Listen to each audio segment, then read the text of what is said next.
Hi friends, welcome to my channel. ఇంతకుముందు మహాభారతం కథలో బకాసురుడిని వధించి భీముడు వెనక్కి తిరిగి వస్తాడు. పాండవులు కుంతీదేవి నివాసం ఉంటున్న ఆ గృహానికి వేరొక బ్రాహ్మణుడు ఆతిథ్యం స్వీకరించడానికి వస్తాడు. అతనికి కుంతీదేవి భోజనం వడ్డిస్తుంది. భోజనం చేసిన అనంతరం కుంతీదేవి అతనిని ఎచ్చటికి వెళ్తున్నారు బ్రాహ్మణోత్తమ అని ప్రశ్నిస్తుంది. దానికి సమాధానంగా బ్రాహ్మణుడు పాంచాల రాజ్యానికి అని చెబుతాడు. ఇంకా ముందు కథలోనికి వెళ్లే ముందు తప్పకుండా సబ్స్క్రైబ్ చేసుకోండి. పాంచాల రాజ్యంలో ద్రుపద మహారాజు అతని కుమార్తెకు స్వయంవరం ఏర్పాటు చేస్తున్నాడు. మీరు కూడా చూడాలనుకుంటే నాతో పాటు రండి, అందరం కలిసి వెళ్దాం అంటాడు. దానికి కుంతి పాండవులు సరే అని అందరూ పాంచాల రాజ్యానికి బయలుదేరుతారు. అక్కడ స్వయంవరానికి ఉన్న పెళ్లి కూతురు గురించి మరికొంత చెప్పుకోవాలి. ద్రోణుడి వల్ల పరాభవం పొందిన ద్రుపదుడు ఉత్తర పాంచాల రాజ్యాన్ని పోగొట్టుకుని చాలా పరితపిస్తాడు. ఎలాగైనా ద్రోణుడి మీద ప్రతీకారం తీర్చుకోవాల్సిందేనని ఆలోచిస్తాడు. అర్జునుని పరాక్రమం స్వయంగా చూశాడు. తాను ఆనాడు ఏ అర్జుని వల్ల పరాభవం పొందాడో అదే అర్జునుడు తనవాడు కావాలని ఆలోచిస్తాడు. ఆలోచించగా ఒక ఉపాయం తడుతుంది. పుత్రకామేష్టి యాగం చేసి ద్రోణుడిని చంపగలిగిన కొడుకుని అర్జునుడిని వరించగల కూతుర్ని పొందడానికి యాజుడు ఉపయాజుడు అనే మునుల ఆధ్వర్యంలో యాగం చేస్తాడు. అగ్నిదేవుడు సంతృప్తుడవుతాడు. ద్రుపదుని కోరిక ప్రకారం మహాబలశాలి అయిన కొడుకు, అతిలోక సౌందర్యవతి అయిన కూతురు యజ్ఞకుండంలో నుంచి నడుచుకుంటూ వస్తారు. కొడుక్కి దృష్టద్యుమ్నుడు అని పేరు పెడతాడు. నీళ్ల వర్ణ సుందరి అయిన కూతురికి కృష్ణాదేవి అని పేరు పెడతాడు. కృష్ణాదేవి ద్రుపదుని కూతురు కావటం వల్ల ద్రౌపది అని, పాంచాల రాజకుమార్తె కావటం వల్ల పాంచాలి అని పిలుస్తూ ఉండేవారు. ద్రుపదునికి ఇంతకు ముందే ఒక కుమార్తె ఉంటుంది. ఆమె పేరు శిఖండి. ద్రౌపది త్రిభువ సౌందర్యవతిగా జన్మిస్తుంది.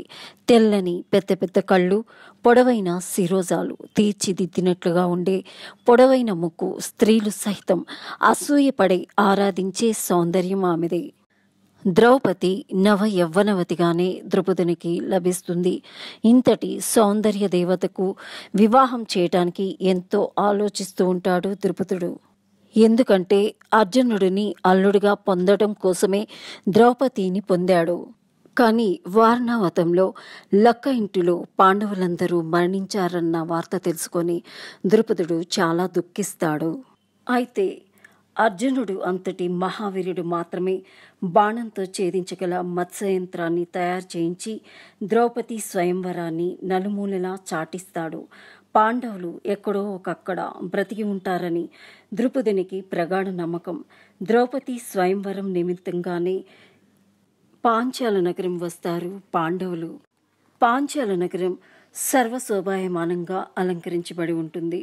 రంగురంగుల పతాకాలతో, మామిడి తోరణాలతో, కర్పూరపు ముగ్గులతో అపర వైకుంఠంలా ఉంది.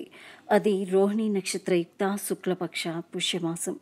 పాండవులు స్నానాలు ముగించుకుని విభూతి ధరించి స్వయంవరం మండపానికి వస్తారు. ఎందరెందరో రాజులు సుఖాసనాలలో కూర్చొని తీరికగా మాట్లాడుకుంటూ ఉంటారు.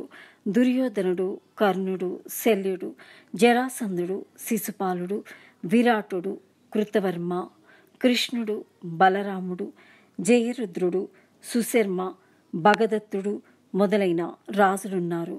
కేవలం స్వయంవరం చూడటానికి మాత్రమే వచ్చిన వారు కూడా ఉన్నారు. వీరిలో దృష్టద్యుమ్నుడు నీలవర్ణ సుందరి ద్రౌపదిని తీసుకుని స్వయంవరం మండపానికి వచ్చాడు.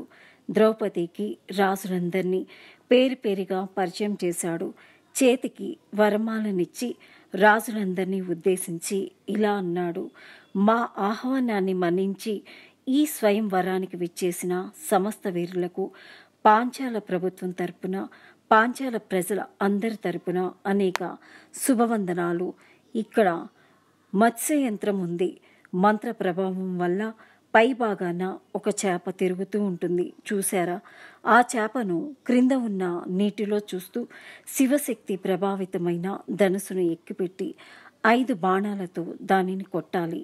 ఎవరు ఈ మత్స్య యంత్రాన్ని ఛేదిస్తే వారిని నా చెల్లెలు వరిస్తుంది అంటాడు. రాజులందరూ ఒక్కొక్కరుగా ప్రయత్నిస్తూ ఉంటారు. చేతగాక సిగ్గుపడుతూ తిరిగి వస్తున్నారు. శిశుపాల, జరాసంధ, శల్యులు పరాభవాన్ని అనుభవించారు. కర్ణుడు లేచి వచ్చి ధనుసును అవలీలగా ఎత్తి బాణాలను తీసుకుని గురిపెట్టబోతూ ఉండగా సూతకులం వాడిని నేను వరించను అంటుంది ద్రౌపది. విల్లు బాణాలను ప్రక్కన పెట్టి యువతలకు వచ్చేస్తాడు కర్ణుడు. తర్వాత దుర్యోధనుడు వెళ్ళి భంగపడి తిరిగి వస్తాడు. ఇంకా మహాభారతం కథలోనికి ముందుకు వెళ్లే ముందు తప్పకుండా లైక్ చేయండి, షేర్ చేయండి, సబ్స్క్రైబ్ చేయండి. Thank you.